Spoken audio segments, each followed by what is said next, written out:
Ladies and gentlemen, welcome back to the Moonshot NFT Podcast. It's great to see you all again. Joined here with my wonderful co-host, Matthew Rolph. How you doing, Matt? Very well, thank you. Very well. How are you? I am doing very good. And for those listening, I'm, of course, Elliott Botterill. And we're here today to talk about what I would describe as a brief history of the world of NFTs. Because I think, for a sector that's only been around since really 2017 in its prominence, a whole lot of stuff has happened and it's been quite a turbulent ride. And so for the everyday average investor who this podcast is aimed for, we're here to try and demystify the mysterious world of NFTs. From the outside, they could look at this crazy array of what I think it would be fair to describe as cataclysmic events on both sides of the good and bad spectrum and be left a little bit confused. And so I thought we could rewind the clock back to 2017 and just give a very brief overview of, I guess, the real important landmark events that are of relevance, particularly the ones that, we came across and have led to our growing interest in the world of NFTs, all the way up until now, when we're in a rather peculiar predicament with the current economic state, and then a little bit of what we're excited about for the future, because I know Matt has found a few very exciting little gems, which we're definitely going to touch on at the end. So yeah, I think, and it's good timing to do it because a lot of things, but I think because it's so new, it's there's a lot of shit posting about this sort of stuff right now, right? Mm-hmm. NFTs in particular, because it's just so easy to focus on the negatives, focus on the fact that even the biggest projects are down by like 50% compared to what they were at. My memory is terrible. So what are we, 6 months ago, 9 months ago, perhaps? Not even. 6 months ago, I guess. It's so easy to focus on just the bad side of it. And so I think it's a really good idea just to recap on how did we get, where did we come from? Where are we now? How do we get here? And then I've certainly got a few examples that'll hopefully pique your interest, kind of keep you here till the bitter end of this episode, because just as a reminder that you really do, or oftentimes you find more of what you focus on, and if you believe that this just is a very sort of doom and gloom market, without the abundance that was there, certainly in terms of the money being spent and trades and all that sort of stuff that was happening 6+ months ago, then if that's what you're looking for, that's what you're likely to find. The reality is, as I've experienced in the past couple of weeks, if you look in other places and you are slightly more optimistic and positive about what might be out there, you can also find that too. There's more work involved. But it still exists. And actually, as we've talked about on the past couple of episodes, the great thing about finding those opportunities now is that they are all on sale. Mm-hmm. They are all at such a lower rate than they were definitely kind of a year ago. Which means if, and it is an if, we're very aware that it's an if, but we wouldn't have started this podcast and our Moonshot DAO if we didn't have, conviction about this, that when it comes back, the more you can have bought or invested in this time frame, whilst whilst everything is on sale, the more you're going to look back at this time and be thankful for it. Indeed. I think that is a fair assumption. And I'd go as far as saying that the world is certainly not a miss of opportunity, but merely our ability to spot it. So with that in mind, then let us cast our minds back to the wonderful year of 2017. I remember a lot about 2017. And this was my first real venture into the world of crypto, as I'm sure it was for everyone. Because if we can remember some of the headlines that hit towards the back end of 2017, it was that, oh my God, Bitcoin is pumping it up, 200, 300, 400, 500%. And it was the first time really since its inception back in 2011 that the price had really gone up. It had caught some mainstream media attention, and the retail market, us, everyday average investors, were beginning to get involved and chuck a bit of money into it. And so I'm sure a lot of people remember that. I was at uni back then, and I remember YOLOing my last £500 of my student loan into a whole bunch of random little cryptos, which almost immediately after and went down to about £20. I think I perfectly timed the top, like a lot of uneducated retail investors did, who just tried to rush in to get a piece of the action of what was effectively like a digital gold rush. And no one really understood it. People were just buying bits here and there.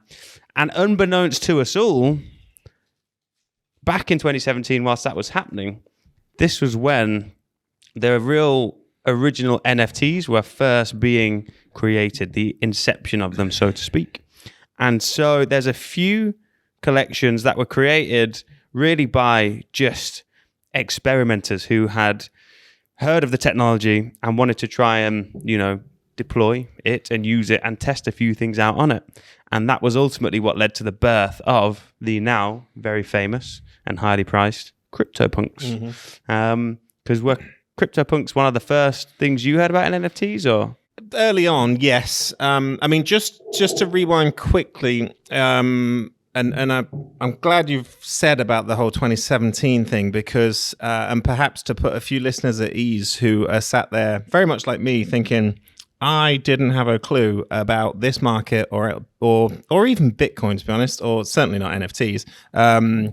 In 2017, like I was not in that world at all. If you'd have asked me at the time or even mentioned it at the time, I was unaware, blissfully unaware, and like so head down in our sort of day-to-day business that I do remember 2017. It was a big year for us, and we had a lot going on. It was very good, but this was so far removed from this world, so not even curious about it at that point, which I think about now, and I think, well, kind of regret that position, because actually the people that we now listen to and kind of now influence what we're doing in NFTs are the kind of people that were absolutely involved back then. And because they were involved back then, they are like the whales, as they're called. They've got such big funds. Yeah, it's funny though, because hindsight is a wonderful thing, and I always do the old exercise of thinking back and, oh God, if I'd stuck $1,000 in this in 2017, it would be worth like 100 million now.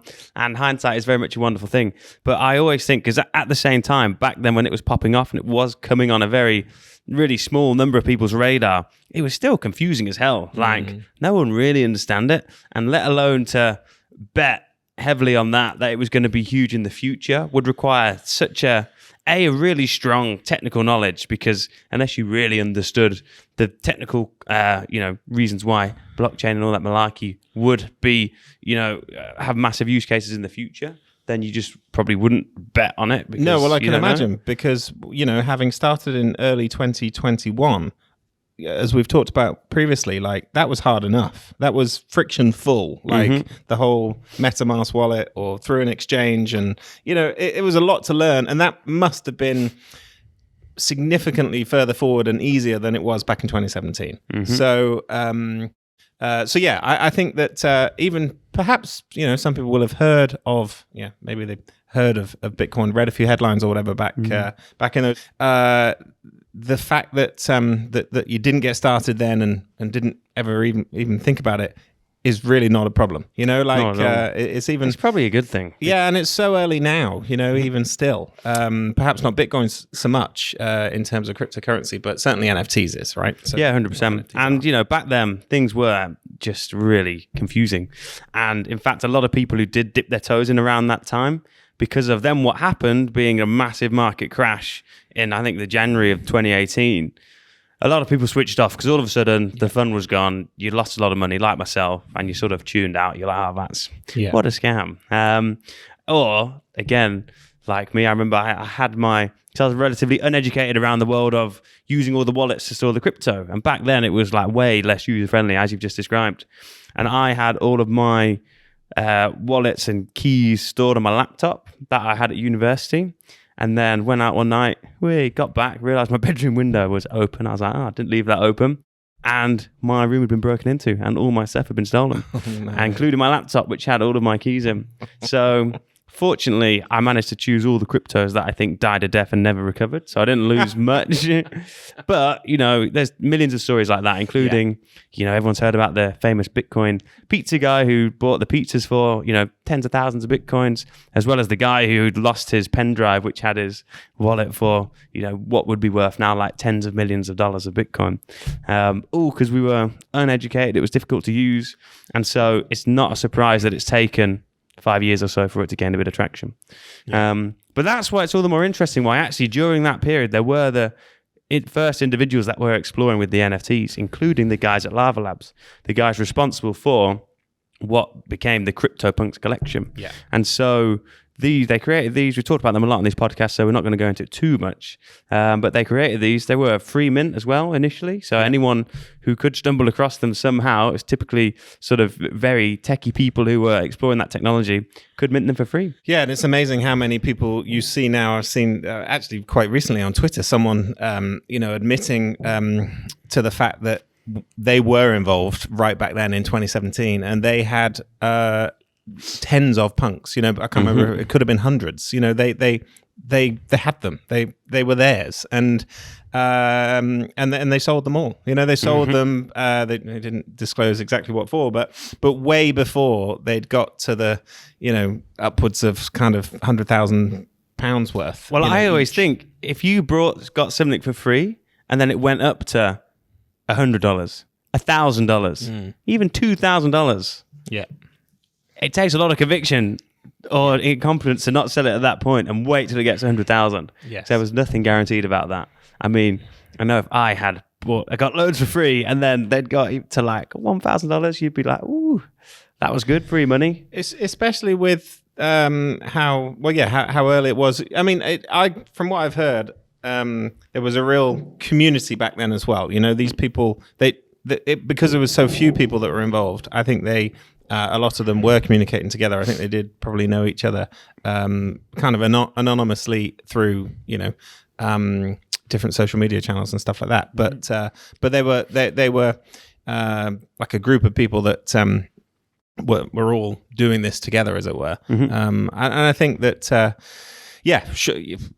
they probably thought initially when they saw, they probably thought they'd done a great thing, made an absolute fortune from absolutely nothing. Of course, 4 years later or whatever, they're looking back with a very different story. Exactly. It pays to be tuned into the right network sometimes. Yeah. But so around that time, back on the timeline, end of 2017, CryptoPunks are born.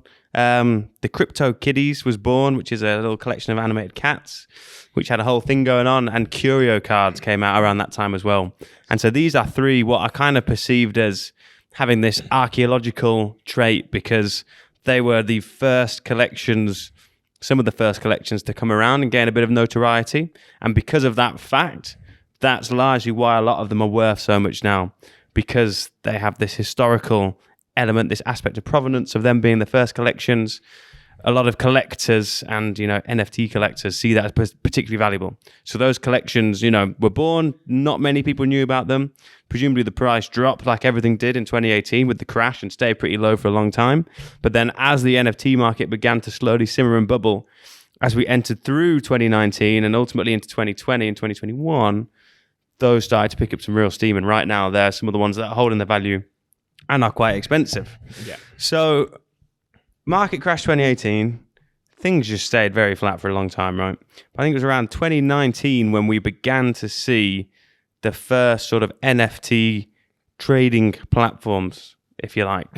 This was when, OpenSea, for example, was beginning to actually gain a bit of traction. And actually there were more collections beginning to be brought to life on the blockchain. I think it remained fairly slow.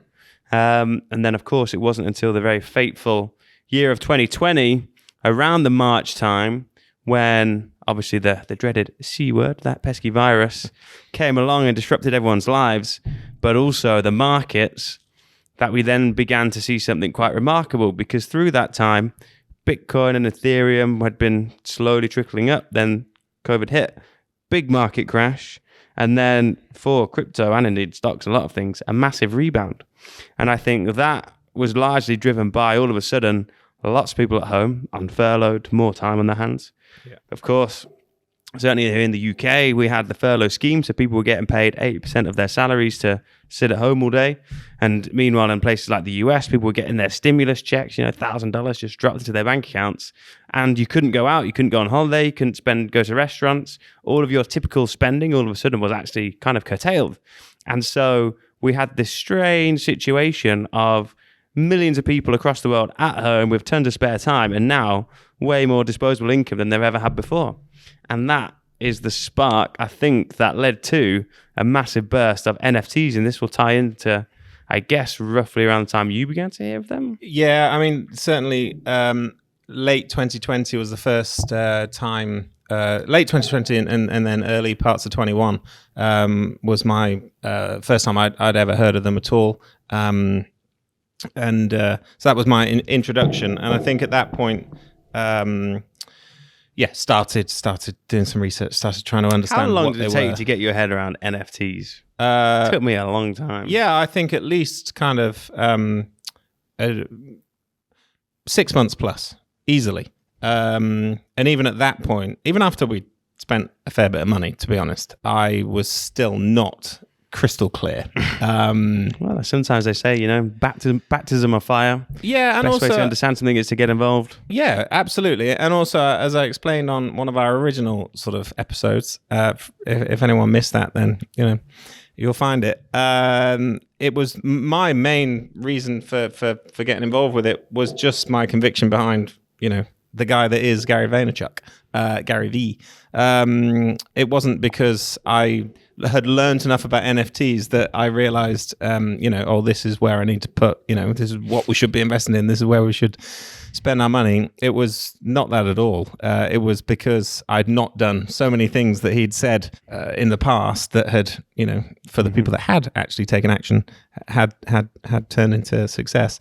And so it was just like, right, final straw, I'm doing it. Whatever it is. He could have been doing, he could have suggested something completely different and I would have done that, But obviously then having got involved, the kind of his project was the first one that we invested in. We very quickly invested in other projects that had nothing to do with him whatsoever, and Bored Ape Yacht Club Gary in particular V was that he hadn't even mentioned. Gateway drug for you. Yeah, exactly. Like he hadn't even shared any details, I don't think, about the apes. So like it quickly turned into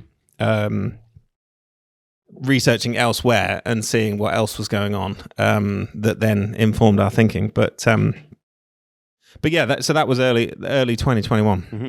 Yeah, it was around that time then that I noticed, particularly on YouTube, there started to be a lot of chatter around NFTs, people doing explainer videos. Gary Vee was pumping out a lot of his content because this was when the market began to rise. I mean, the whole of the crypto market saw a significant increase during that time, post-COVID crash. And the NFT market, the prices are very much correlated with whatever the main crypto market, really whatever Bitcoin and Ethereum are doing, the two biggest cryptocurrencies. Because, of course, a lot of them are priced in Ethereum, and then basically Ethereum tends to typically do whatever Bitcoin does. And so it enjoyed this fairly prolonged period of prosperity throughout back end of 2020 all the way through 2021. It was really towards the back end of 2021 where things started to take a little bit of a turn. But we learned a lot through the way of NFTs during that time, and it was a period of rapid growth and innovation, because in any sector, when you have such a intense flood of capital, that leads to mass innovation at a very quick rate. And so the whole thing got accelerated by companies coming on board and other individuals, entrepreneurs, and also scammers trying to get a piece of the action. And so Gary Vee led the charge, in my eyes, in terms of real world utility NFTs, and particularly from like a generic business perspective rather than like a Web3 specific sort of project. And so he was, I think, quite unique in that sense, bringing a lot of non-crypto people into it. But then, of course, alongside that, you could summarize, I think, 2021 by being the rise of the PFP collections, or otherwise known as the profile picture collections. And this is what we just saw a massive boom and was seen as one of the easiest initial use cases for a lot of people to use their NFTs as their profile pictures on social media, on Twitter, Discord, whatever it might be. And so pretty much I would go as far as saying 85% of collections that were born in 2021 were all profile pictures. Yeah, there was so many of them, and he said right from the start that, like, be careful, only risk what you can afford to lose, and all that sort of stuff. Which, of course, rule number one has turned out to be true. As he said all along, 99% of projects will go to zero, that sort of thing. And the reality is that that has happened for a lot of these cases. But yeah, going back to that time.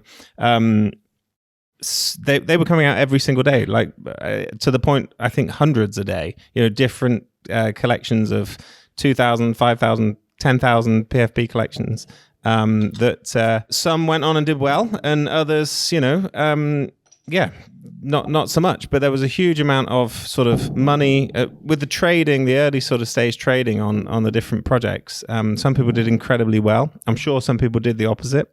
But it was, sort of people that knew what they were doing, and I think which was not a lot of people. No, and I think that's the point. Like because it was completely new territory. We even talked about it, and only from a point of view of wouldn't it be nice to, or should we be? Because there was that sort of such enthusiasm around it, and that's just what people were doing. They were making it seem very, very easy because there were so many coming out all the time, but how you actually did it, I have no idea. Like, it's mental. I think it birthed a really interesting market, right? Because at its core, it's crazily simplistic. It's buy this digital picture for a price and then hopefully sell it to someone else for a higher price. So in and of itself, the mechanism of buying it and then selling it was made really easy through these nice platforms like OpenSea, and it just being a picture of a monkey or whatever it might be, it's just like fun. It's just like hilariously simplistic. But then what it boiled down to was a lot more than that, because all of a sudden it's this, at its core, entirely speculation and hype-driven market at this time, because a lot of the value that these projects had at this moment was pretty much just because people thought they were cool, right? There were yet to be any real projects that had some actual ready in real life utility. A lot of them promised all these things further down the line, which gave them some value, but a lot of it was tied to what people thought was cool, be that the artwork, be that the thing that it stood for, the ethos, be that for what they promised in the future.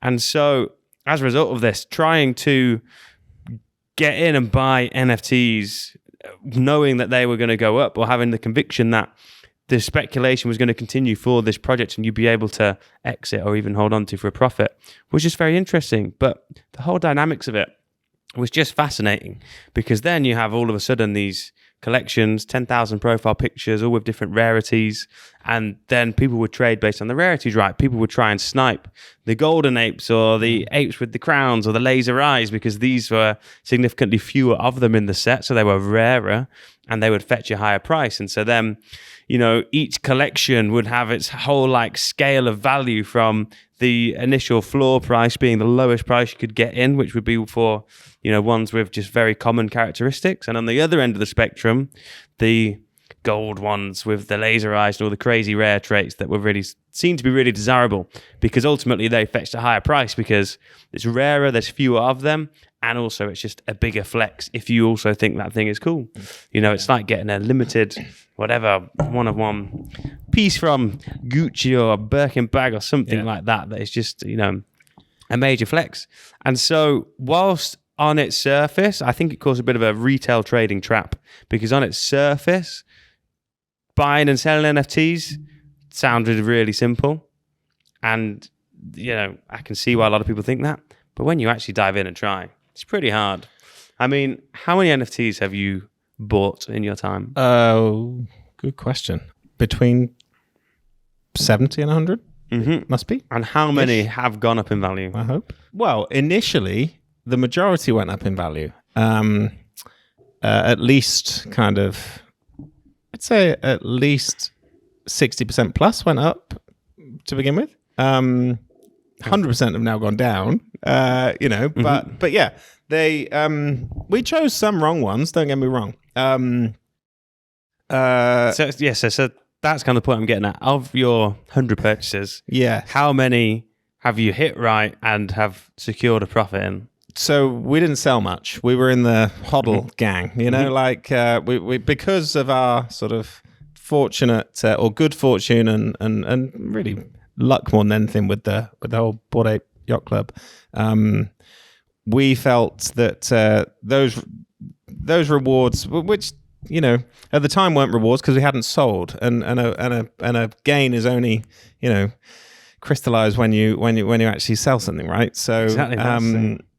but because we knew the value of what it was worth at the time versus versus what we paid, it felt like a win, and the difference is, because actually I was having this conversation with someone yesterday, and they said they were talking, this was a financial guy I deal with, and he said he was talking to a mate of his in the pub, and this mate of his was saying that he'd made 200,000 on his house, on his property, because he bought it for like 200 grand and it's now worth more than 400,000.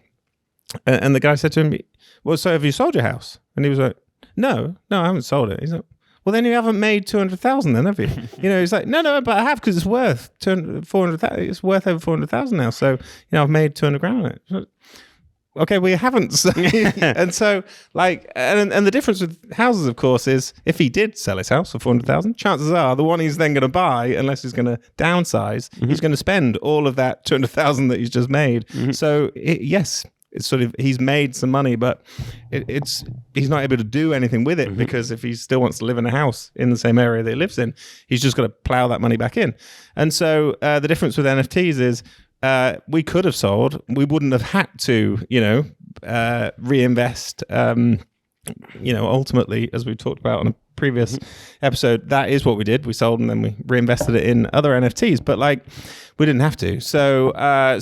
But we felt that was because we were rewarded because we just held on. So we were addicted to holding on, addicted to just let's not sell, which I think meant that we missed out on some short-term gains that would have been possible, for sure. But as you said a moment ago, the benefit of hindsight is, is wonderful, isn't it? But it is indeed. We had enough sort of strong enough feelings that was the right thing to do, because of this sort of, we'll just hold on a little bit longer. And then, because also it wasn't just increasing in value, we were being given more free stuff, because that's a part that we haven't talked about yet. In 2021, a huge part of these PFP projects was the roadmap. Every or the majority of these PFP projects had a roadmap. You hear the word now and you sort of cringe, because roadmaps, they all had to have one, but then the majority did not follow what they, put in place. And if we think about it in terms of real life business, it's a nice idea to have a roadmap to know what you're going to do in 3 months' time, in 6 months' time, in 10, in the future. But the reality is, you don't know. Because it's a business, and business is hard, and you've got to change and go with you got to do what's right at the moment, and you just can't predict everything. So these roadmaps that people sort of put in place, and that was where a lot of the that was what they used to get people to buy into the longer term vision of the project. They turned out in a lot of cases not to be true. And a lot of them didn't make any sense in the first place anyway. But it meant that you felt like holding on was the best thing to do, and in some cases it definitely wasn't. So yeah, I think there would have been a few that if we'd have kind of flipped straight away. We also tried doing that a few times, bought to flip, and especially the whole minted or bought pre-reveal, and then so you didn't know exactly whether your token was going to be a rare one or a non-rare one until the reveal date. And we went with that a few times and thought that was a good idea. Took a few gambles, and then of course it gets revealed, and you've got the most plain, boring, cheap-ass one you can find, and you've paid over the odds for it because you had this instantly at a loss confidence that it was going to be a super rare one, and it wasn't, and that's pretty painful. Yeah, no, I feel you. And yes, I think to tie that all back to the original point around trading NFTs and the retail trap that it caused, because, I myself got probably 50 NFTs in my time, and probably only I think there's only one that's actually up in profit now.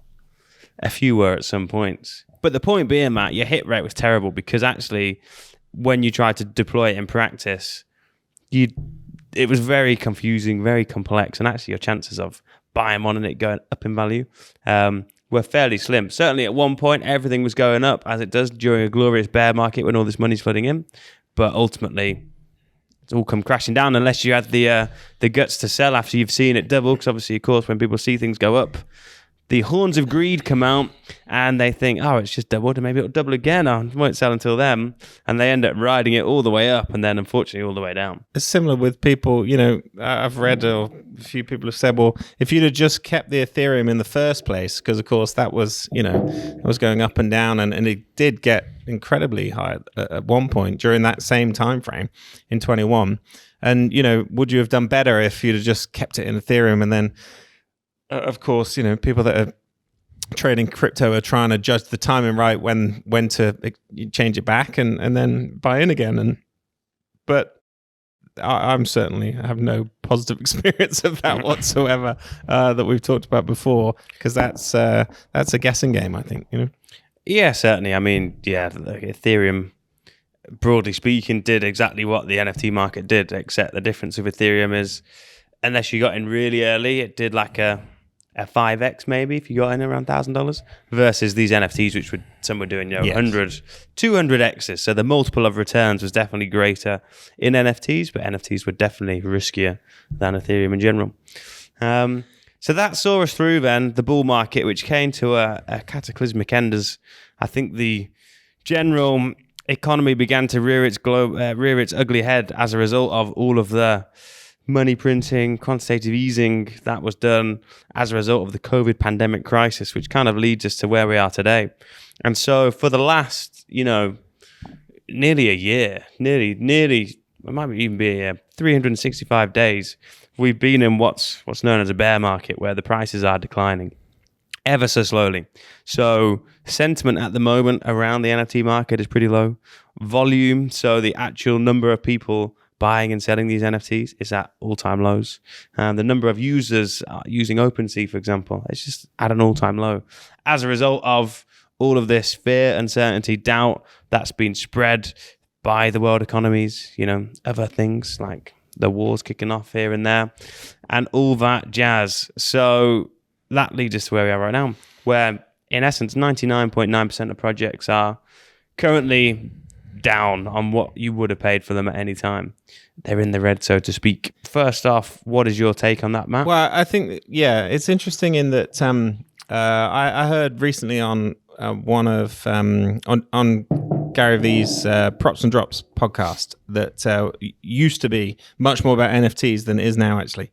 But they shared on that recently that Matt Kalish, his co-host on that, has recently picked up a few Night Goddess World of Women NFTs, right? And if you might remember that World of Women was one of the earliest, one of the first kind of female-led NFT projects that exploded like really, really quite quickly because it was one of the first female-led ones. It got some influential people. Women. Gary in particular kind of gave it a push, invested a lot of money in it. Bought some tokens, and so people jumped on that bandwagon a little bit. But it did. It got up to. I don't think you could buy a Night Goddess, which was like the ultra rare World of Women token, for less than 80 ETH at one point. I'm sure it got to 80 plus. Because I remember talking about it, and you can get them now for 15, 15 to 20 ETH, which is still a lot of money. Don't get me wrong, but it's a huge drop because it would have been 80 ETH at a time when ETH was around $5,000 versus 15 to 20 ETH now when ETH is around $1,500. Yeah, and of course the big unknown right now is it a good investment or not? And that is one of the fascinating things about this sort of Moonshot DAO that we're now part of, and obviously the whole reason for this podcast is that collectively as a group we get to decide whether we should invest in those sorts of things. Do we believe that that when we change from bear market to bull market, which will, does it come back? Do they go to 80 ETH again? Would we look back on a purchase at 15 ETH, especially if, like you just said, you actually convert it to the sort of pounds spent or dollars spent now versus whatever, because that will change too. And you think to yourself, well, that has to be an opportunity. Well, it doesn't have to be. Could be an opportunity. It could be. It's certainly very exciting. I mean, we talked about it many times on this podcast, but in terms of the similarities between right now and the internet bubble, the dot-com bubble, and how actually those people who took the bets on your Amazons, your Facebooks, and your Googles have done incredibly well. And they, a lot of big investors, stocked up all they could during that big dot-com crash, only because they had the conviction that actually those companies were going to still exist 10, 20 years from now and also be very successful. And lo and behold, they did. Of course, on the flip side, a lot of people lost a lot of money buying, investing into random companies that had never existed just because they had .com at the end of the name. And they're the companies that didn't make it through. So, as you said, the caveat to all of this is, yes, things are on discount, but are they going to be around in a few years? And when the bull market resumes, when the retail attention, the mainstream media picks it back up and people come flocking back to the world of NFTs, chucking their money in and the prices are rising, is that going to be a project that people are going to want? And is it going to go up? And if you have the conviction, then... Yeah, and I think that, in terms of what could the average person do that might be just a little bit intrigued because they've, you've got to be a bit more than a little bit intrigued if you've sat through a few of these episodes and listened along to us just chatting about NFTs. So, firstly, well done to that. But if you're a little bit intrigued, then the great thing about the market as it stands now, and especially bigger projects, World of Women being a good example, VeeFriends being another example, Moonbird's been another example, because they got so big so quickly and they turned into hundreds of millions of pounds or dollars worth of business. It's like rapid growth, just like they're huge companies now. And those three in particular, because they started relatively early in 21, not so much proof with Moonbirds, but certainly the other two, they have now got a second generation tokens, right? So World of Women Galaxy, VeeFriends Series 2, Moonbirds has the oddities, which the entry point is even lower. But what that means is you can, if you choose to, you can invest a much more sensible amount of money, which is going to get you involved to enough of an extent that you can then learn about that business. Much like you would if you were going to make an investment. Because if we're really trying to help educate or sort of talk to normal people that don't know anything about these things, but they don't want to miss the opportunity, or they're intrigued enough to risk a few grand sort of thing because of what it might turn into, then if you were going to do that in the stock market, you're going to do it in the companies that you know a bit about, or you do a bit of research, or maybe you've even bought something from them, or you've used their services. Like you're not just going to blindly just pick a bit like your pension pot does, and it just goes into a fund. You haven't got a clue where it's gone or whatever. I don't think many people feel great about that. But with these companies are now so big and there's so much to them that you can really, especially because you can invest a few £100 or, certainly £1,000 would see you into VeeFriends, into even less than that would see you into World of Women with their Galaxy tokens. That mean you can join the Discord, you can communicate with the people, you can communicate with the founders. Like if you really wanted to get to find out stuff, to decide, is it, do you then believe, because you'll find out what's their longer term vision. It's because they're not roadmaps anymore. They're proper businesses that are doing each year hundreds of millions of pounds worth of turnover. Which if anyone's for anyone that's in business themselves, that's really hard, right? And so they've got their shit together now. They know what they're doing. They have customers. They have loyal customers. They have, the great thing about NFTs is they've got more than customers. They've got almost shareholders because they're invested. If they do well, their customers do well.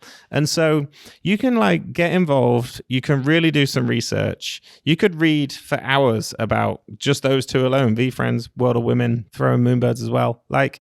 To the point where it wouldn't take you long to decide, like, is this a company that I can see has a future?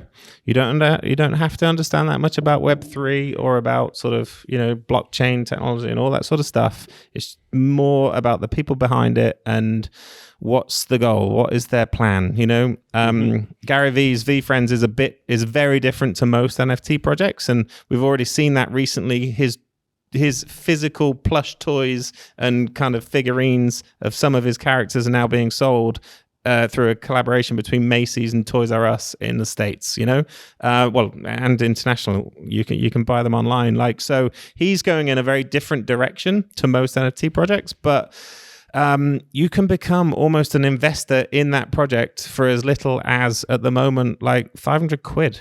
And especially if you can manage to get the right character, which becomes one of his sort of Mickey Mouse, Disney characters, which it might happen. It may be a decision that you later look back on and think, that was really good use of that 500 quid, And so, I think if there's things that we can if there's value we can add through talking specifically about some of the projects, I would look at World of Women. I'd look at VFriends. I'd look at Moonbirds. And there's loads more out there. I think once you start, the other good thing is once you get involved in these communities and you're chatting in these Discord groups, you'll get to know some of the people, not personally necessarily, but you'll also find out what other projects are they involved with, and you'll hear their experience and their perspective. And before long, you'll just paint a picture, and you'll think to yourself, well, yeah, I trust this group now, and actually it is a good place to put some money. I'm willing to take the risk, and it's a great time to do it. Yeah, 100%. I think the good thing about now is I'd urge a lot of people to actually go and do a bit of research on YouTube, because I know for people very new to the world of NFTs, actually just going in, crawling through Discord servers and chatting to people can be a pretty alien and strange thing to do, albeit can be very valuable. And the blessing that a lot of people have now, having sat through this initial, cycle of NFTs, is that the amount of insights people have generated, but also content that's out there explaining everything that's going on, is significantly more plentiful than it was when it was all happening. So there's tons of very good stuff on YouTube that breaks down a lot of the key projects. Why are they these blue chip projects? What have they got planned for the future? Analysis of all the projects that have done terribly, analysis of all the projects that have done really well. And actually, it's a really quite entertaining way to gather a very good picture of the whole NFT market, as well as learn a bit more about the projects. Fast tracking a lot of the conversations you might have to have if you just dive into Discord. So definitely a good place to go as well. Yeah, and the final thing I think I'll end on is other podcasts. My main sources of as good as this one is. Yeah, indeed. Please stick with us. But like the Proof podcast that Kevin Rose does, the guests that they managed to get. There's something to learn from every single one. G Money's podcast, Admit One, it's called, it is full of sort of value as well. But yeah, a recent one that I heard on the Proof podcast was this project that I know absolutely nothing about, but it was just a reminder to me that there are so many opportunities still that exist. It's a company called Memeland. A website called Memeland, which is run by a company called 9gag. A guy based in Hong Kong, I think he said, and they created their collection. They created an NFT collection back in 2021, and their initial tokens have a significant floor price of like 30 plus ETH, and then they created a sort of I think it might have been close to. It was a few thousand NFTs, something called Potatoes, that at the moment the floor is 1.5 or something like that. And I don't know enough about it to kind of share whether it's a good project or not. But what I do know is they're releasing their kind of next iteration of tokens in Q4 of 2022. And then they have plans to create their own coin. And just really big plans for 2023. But they are a significant business way before they got involved with NFTs. They've got a customer base, they've got a community, they've got loyal fans, they've got supporters.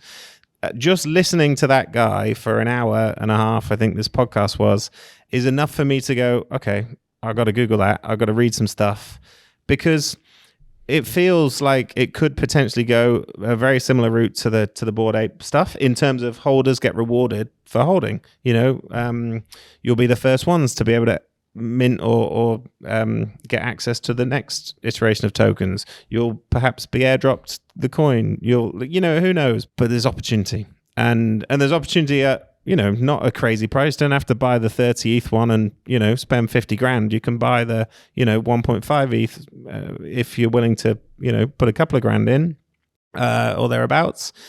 Once you've kind of listened enough, read enough, learned enough about the people involved and because this, like I say, it's a business outside of NFTs first. So it wouldn't take much, I don't think, to learn enough about that to see if it's a project that you'd be comfortable getting involved with. But it just felt very sort of appropriate that it's happening right now in this crappy market, even though it is, the situation we're in. He's dropping this next selection before kind of Christmas and Thanksgiving, because he knows that if they wait until after that, it's family time, they're not going to be that as interested. And so it will happen very soon. Similar to Anthony Hopkins just launched an NFT, his first ever NFT collection at 84 years old. And people got involved, have spent. You can now. There's not actually many of them. I think there was it's not like a 10,000 project or anything like that. I think there's a couple of thousand, if that, and you can buy them currently for 0.4. I think they minted at 2.5, something like that. So people have that might not be quite right, but it was people are already offloading for more than they paid. That's for sure. Did you say they minted for 2.5, but they're worth 0.4? No, I think they minted for 0.25, and they're currently worth 0.4. So yeah, they're not losing money. 0.25, but they were. They definitely at one point, so pre-reveal, they were up to 0.8. I remember looking at one point, they were at 0.82 or something. But at the moment, you can buy, there's only 1,000 of them actually. So there's 1,000 Anthony Hopkins NFTs, and he's already done an NFT funded film. He was one of the first actors to do it. He's heavily invested in this kind of new world of Web3 and NFTs. And so for 500 quid, for a guy like Anthony Hopkins, with a decent company behind it as well, because he's partnered up with someone, you could invest in one of those tokens. May it come to nothing, of course, but he's kind of a big deal, and he's been reasonably successful, And so for a £500 bet, I think it might be worth the risk, So it's just, again, that's happening right now. There's opportunities all around. And it's worth the time and the research to, and I heard about the Anthony Hopkins project because of the G-Money Admit One podcast. So there are ways to find out for free to learn enough that might pique your interest to then spend some time reading YouTube, absolutely, and just Googling to see whether you can find something that you want to get behind. 100%. As we've already said, ladies and gents, the world is not a miss of opportunities, but merely our ability to spot them. Well, I think that rounds us off very nicely, Matt. So thank you very much for joining us once again. Pleasure. Thank you. Ladies and gentlemen, it's been a pleasure, as always. Don't forget to like, follow, share, subscribe. Do whatever makes you feel happy inside. Join the Discord. We should remind people that we have opened up the public channel within our Discord, which I'm not convinced that we've shared a link to it in our we have. podcast it's in the podcast links. Perfect. So the members have been flooding in. It's been great to engage with you all. So please keep it up. Join the Discord. Come and have a chat, because then we can actually have some conversations around what's useful, what's not useful, and any questions that may have come about from listening to some of these episodes. We can talk about it, and I think that would be useful. Absolutely. Lovely stuff. Ladies and gents, take care, and as always, to the moon.